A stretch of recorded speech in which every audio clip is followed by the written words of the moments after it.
सिंह राशीसाठी फारच वेगळ्या घडामोडी यांच्या आयुष्यात घडणार आहेत, कारण की ग्रहस्थिती जी आहे ती युद्धजन्य तयार झालेली आहे।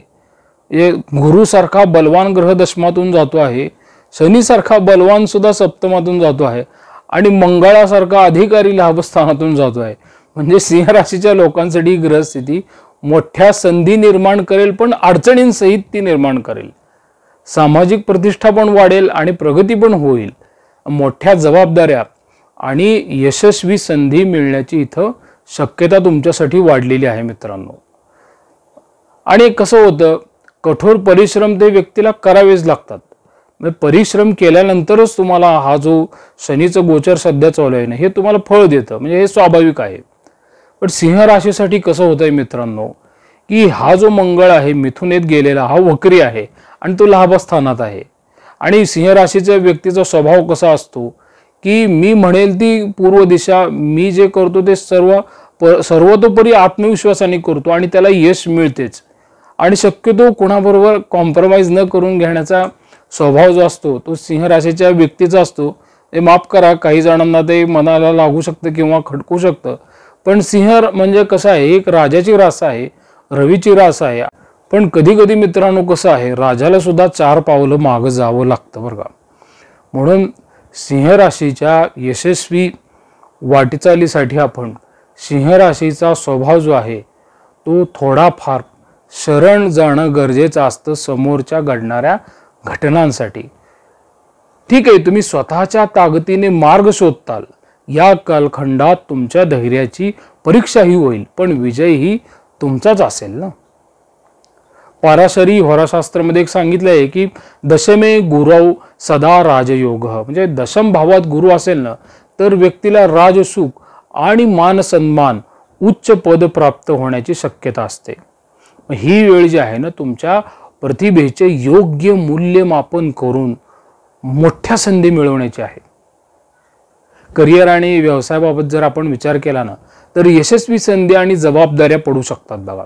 पदोन्नती होती किंवा नवा व्यवसाय किंवा यश मिळते। तुमच्यावर एखाद्या मोठ्या प्रोजेक्टची जर जबाबदारी दिली गेली की नाही तर वरिष्ठ तुमच्या कामावर खुश होतील।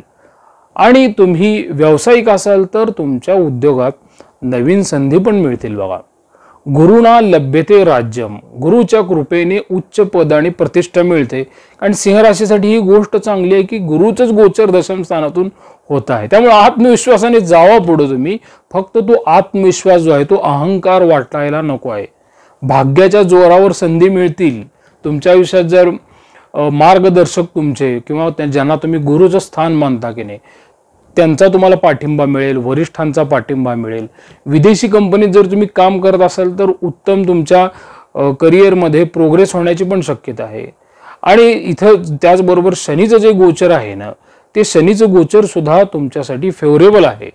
थोड्या अडचणी तयार करेल, व्यावसायिक तुमच्या काही देवाणघेवाण ठरलेल्या असतात तर त्यानुसार थोड्या अडचणी येतात, पण त्यातूनही हा दशमातून जाणारा गुरु आणि लाभातून जाणारा वक्री मंगळ मार्ग काढून देईल। जर तुम्ही सरकारी नोकरीसाठी तयारी करत असाल ना तर तुमच्या स्पर्धात्मक परीक्षांमध्ये मोठे यश मिळण्याची पण शक्यता तयार होते।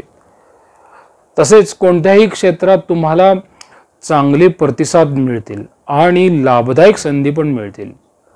मंगलः लाभ भावे जयप्रदः, मंगळ 11व्या भावात असेल ना तर व्यक्तीला विजय आणि आर्थिक लाभ दोन्ही मिळवून देतो।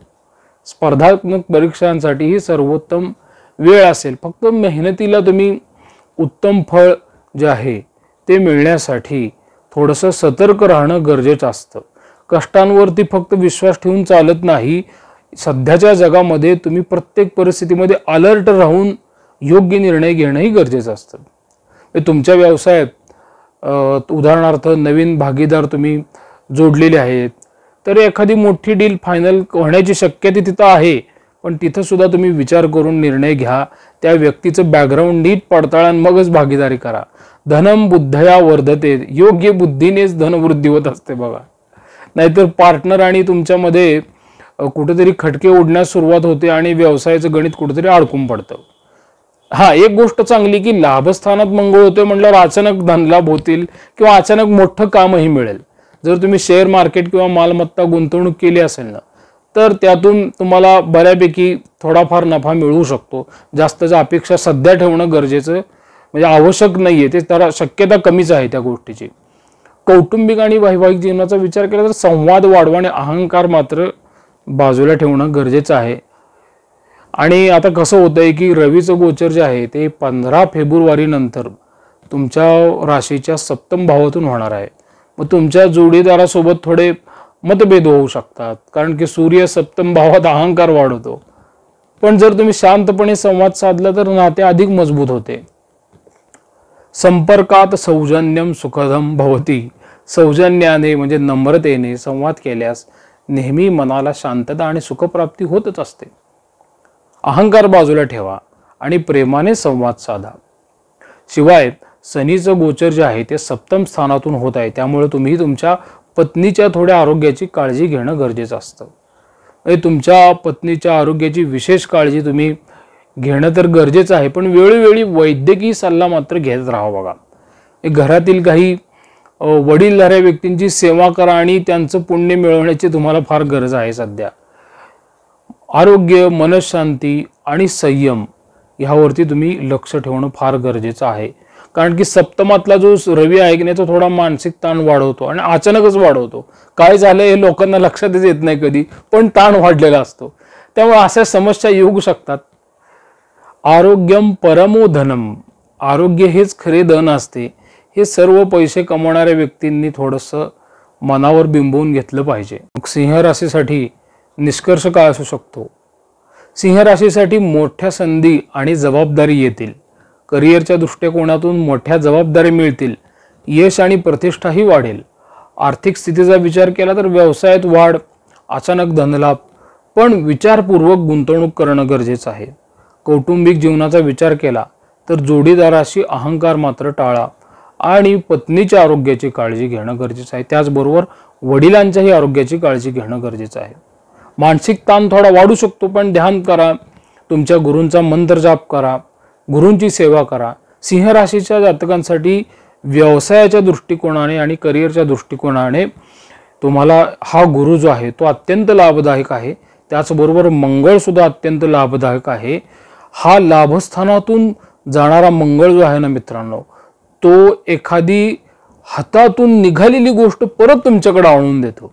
म्हणजे तुम्हाला असं वाटतं की कधी कधी आपण आता डाव सोडलेला आहे आणि अपयश आपल्याला मिळालेलं आहे, पण अशा काही गोष्टी हा मंगळ घडवत असतो लाभातला, आणि तो वक्री असतो, त्याच्यामध्ये इतकं बळ असतो, तो एखादी फेल गेलेली गोष्ट जी आहे ती पुन्हा सक्सेसमध्ये सुद्धा कन्वर्ट करू शकतो.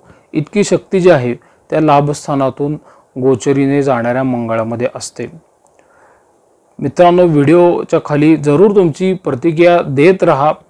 जे काही तुमचे विचार असतील ते व्हिडिओच्या खाली फ्रँकली तुम्ही मांडत जा. शेवटी मी इथं वेळ देऊन माझा व्हिडिओ केलेला आहे, त्याच्या कुठं ना कुठंतरी प्रतिक्रिया ज्या आहेत त्या कमेंटमध्ये येणं अपेक्षित असतं. म्हणजे मलाही लक्षात येतं की लोकांच्या आयुष्यात खरं चाललंय काय आणि मी इथं बोलतोय काय, ह्याचा कुठं ना कुठंतरी मलाही स्वतःच्या अभ्यासाबद्दल व्हॅलिडेशन करून घेणं गरजेचं असतं. म्हणजे त्यानुसार मी स्वतःच्या अभ्यासामध्ये सुधारणा करतो. म्हणजे मी कधी स्वतःला असं म्हणत नाही की मी पंडित आहे किंवा माझा अभ्यास फार आहे. माझ्याकडूनही काही सांगण्यामध्ये चुका होऊ शकतात. त्यामुळे तुम्ही तुमच्या ज्या काही आयुष्यामध्ये घडणाऱ्या घटना असतील त्या थोड्याफार प्रमाणात, अगदी सगळ्याच मॅच होणार नाही, पण 50-55%, 60% जरी मॅच होत असतील तर त्याची प्रतिक्रिया तुम्ही कृपा करून कमेंटमध्ये देत राहा. म्हणजे मला स्वतःच्या अभ्यासामध्ये सुधारणा करण्यासाठी चालना मिळेल. एवढीच फक्त माझी सर्व आपल्या सबस्क्रायबर्सना विनंती आहे. प्रसाद कुलकर्णी, पंढरपूर. श्रीराम.